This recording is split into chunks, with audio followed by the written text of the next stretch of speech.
everyone, my name is Kate Montserrat and I'm one of the directors at Simplify Consulting, and I'm delighted to be joined by Heather Curtis, who's Customer Services Director at M&G Wealth. Welcome, Heather. Lovely to see you, Kate. Thank you. And we're going to have quite a short chat just about next year. Given we've just met around Christmas time, we're just going to talk about what you're looking forward to next year and perhaps giving some advice, career advice to upcoming operations people, if that's okay, Heather. Absolutely. So my first question to you is, what are the sort of the key trends or key worries you have for next year? Yeah, so I think next year is going to be as busy, if not busier, than it's been this year. I think, speaking to so many people across the industry, it's all the same sort of focus. We're in a challenging market. Yeah. We've all got cost pressures as well, and transformation, automation, all of that good stuff. And obviously, what I've spoken to you about before, Kate, has been the challenging recruitment market as well. So I think we just got, it's almost like it's perfect storm, ahead of us. But whilst that sounds quite negative, I still think it's quite exciting as well, that we know it's going to be fast paced, keeping us busy, big focus in a post-consumer duty world, very much on customers stroke clients, whichever term your business uses. So I think that's really good for me. So it's not just about, transformation and cost cutting for the sake of it. They're very much there also to make sure we got a much better customer outcome as well. So probably slightly different than in other years and other businesses I've worked in the past, where it's very much been about pounds and pence, no matter impact on people or customer, whereas this is very much still looking at it through a customer lens. And I think what I also find exciting on the back of consumer duty is the fact that we can follow up on things. So a lot of work we did last year. So we, one side of the business that I look after, where it's a single pension product, we spent a lot of time with our customers, hearing their experience when they want to withdraw money. And whilst we think we're protecting our customers, it's actually made it quite tough for them. So all the regulation that we apply can seem like we're putting barriers in the way. So it'll be great to go back next year to the same group of individuals who want to keep involved, and we can now test with them all the changes that we've made. So that's probably one of the sort of more exciting things that we're able to do next year, and that'll help us build on that and keep developing, I guess, as our business changes and as consumers and customers want changes as well. So I think for me that's what's one of the real positives that we've probably not done so much of in the past. Do I expect it to be challenging? Absolutely, and that's where well-being of our people is absolutely key as well. And I often say to my team, whatever strategy or changes or transformation in your business, at the end of the day, the customers want to make sure they're looked after. And that's got to remain our focus, despite everything that's going on in the background. You might have different leaders or new managers, whatever it happens to be, but you just got to keep focused on your day job. And I think that's that bit around resilience that is really key for people. I think coming out of lockdown, we've seen at times that just kind of resilience being tested. And that's where we wrap around our arms around people and well-being as well, and making sure you get a really good break at this time of year. Yeah, definitely. Tough of that is, but just a bit of a breather, and then good structure, good plans into next year. And just picking up on one of your points, Heather, about people recruitment, actually, and the challenge, the constant challenge you have of retaining and getting good people. I guess that's an exciting opportunity for people, isn't it? That they've got such an array of potential employers that they could go to. What advice would you give someone who is aspiring to work in operations and wants to maybe take that next step in terms of their career? Yeah, so I think in the world of operations, for me, it's, you hear other people talking about it, there's no straight line, is there? You've got to be prepared to have that zigzag of a line.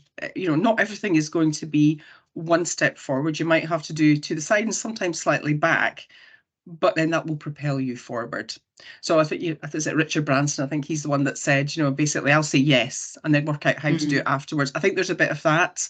I think about my own career and even ending up on the platform. It wasn't on my agenda, not something I really wanted to do, but it was one of these things you just say yeah, and then before you know it, you're doing it, and it's second nature. But I think quite often see people coming in and they're looking for a very clear structure, and it's this nice straight route that you work through. It's just not like that. Businesses, just don't have the same structure over a 10-year period. They chop and change. And that's where, if there's step ups, we do a lot of that in our business. And what we're finding for succession planning, that for me, if I look back in the last year, that has been the most helpful, actually, because we have done temporary step ups for people to try something, might be a level above or a slightly different role. And now, we're in a position when these roles actually materialize, people are able to step in straight away because they're ready. And we spend a lot of time on succession planning. And again, for me in operations, that's absolutely key that you have that in place. But also the individuals know they're on a succession plan. I've seen in other businesses where there's lots of chat and 9-box grids and fitting people in, but the person on the grid doesn't actually know where they are. And the secret talent grid. It is. It's a really most bizarre thing. And and it's not always about setting out this huge formal plan, but there are good milestones, lots of mentoring. And I think back to your point about advice, I think, Kate, for me, is having someone that is a good mentor or sort of advisor. It doesn't have to be this formal mentoring and form filling and stuff like that. And we don't do that so much at M&G. We do mentoring and we do that kind of support network, but there's a lot of flexibility in it. And I do it, so many of my colleagues do it as well at all levels. And that's where you learn more about roles and have these conversations about whether it's some more personal skills. Because I think, emotional intelligence is a huge part of what we do, isn't it? Yeah. It's not all about automation and digitization, but that's the sort of skill I think in this day and age that you've really got to nurture. And that's where your resilience comes in as a people manager. Yeah. I think one thing I observe with a lot of the younger managers in my team, I think back to myself all these decades ago, when I first started, I think it's harder now because people bring, and is a probably good thing, their home life and their personal life to work. Whereas when I started, you just didn't do that. I probably did break the rules, but I see it now and I think that's brilliant. But I think it makes it quite hard for a younger manager who hasn't got the life experience managing a team with a wide age range. Yeah. But to do that as a younger person, I see some of our younger managers and they're absolutely brilliant. It's just face into it and just do it and just learn on the job. Ask, more experienced people for lots of help there and then when you're dealing with it. And that for me is all part of your career development as well, not just the job, the physically doing the job, there is that part as well. Yeah. Just picking up on something you just said there, Heather, about kind of future skills. So emotional intelligence obviously is a really important one if you're working in operations and dealing with customers. What are the other kind of future skills do you think are really important for someone who is thinking, of a career maybe 10 years down the line? What are they going to need to do? I think in operations, it's always an interesting one because sometimes people say, well, you kind of, jack of all trades, master of none. But what I would say to my team is, pick a couple of things. Like in operations, you do have to know a little bit about everything. But I've always worked on the basis that you pick a few things that you really have a passion about. Yeah. And so it's quite easy for you and maybe something that's a bit more difficult. Okay. So, in the world I operate in, I like to know a bit about the systems and how they're all knitted together. So when things break, okay, I'm no IT geek, but I kind of know. And it's really helpful whether you've maybe got a complaint or something different and you kind of understand what's gone wrong. Yeah. So it's that mix. Don't just, I guess, follow your heart and just the things you like to do. Pick something that's outside of your comfort zone a little bit and learn and keep doing that as you move on to different roles. I think for me, that's really important, doing that. And probably stood me and probably my team in good stead. And I think I see a lot more in businesses coaching as well, having external coaches in business. So as people move into more senior roles, having an external coach. And we do that in M&G. I have one. And she's absolutely brilliant. She just gives you that slightly different view, and it's all confidential. She doesn't know who you're talking about. And sometimes you can talk about really quite personal things that are impacting your role as well. And I think for me, I didn't know about that when I was younger. I wish I had. And I don't care what age you are. I think it's a brilliant thing to do. Because there's just so much in your day-to-day role that as a leader, I think sometimes people don't get a chance to stop themselves and reflect Yeah, and talk about different scenarios and get that other expert view. Yeah, You definitely. might not do it with your own line manager or your own CEO or whoever it is, but to have that sort of external, I think that's what, so again, if you ever get a chance to do that in a career, I think that is, a great way to accelerate your development. Brilliant. As well. Sorry, just one final question that I'm going to nick in, if that's okay, is just about gender gap, the gender gap in financial services. From your perspective, Yeah. Have you seen an improvement? Because I think we could both agree that there was evidently a gender gap. So a male-dominated industry, you probably both started and worked in. Have you seen an improvement? Certainly in the world I work in, yes, I absolutely have. I'm always a believer that having too much of one type of group of individuals, yes, is never a good thing anyway. I think getting that real diverse range of views is brilliant. I'm seeing more of it. Have we got work to do? Yes, we have. I think if I step back and look at areas of the business, you can see the gender balance is better in some areas than others, but then that gets back to how do we encourage that diverse group of people into each of these areas. Now, one of my friends, she's got a very senior role in IT, and she's like, she's working so hard to encourage more females certainly into that. It's just not there. Yeah. So I think this is where you then get back to schools and universities. Yeah. And what we do there. And I would like, and we've been talking about this actually as a business, is how to get into schools at a much earlier point. We see my kids are of an age where they've got friends who've got a uni and it's just not worked out and they just don't know where to go. They just don't know what roles are, because at school they've been conditioned that it's all about going to university. There's been no other option. My daughter was a really good example of that. No other option but go to uni, and she didn't want to. So I think there's something in there. It's not the be all and end all, and actually getting in and rolling your sleeves up. She is now earning more than her friends who are leaving uni now, much more. And a lot of that is down to you as an individual working hard.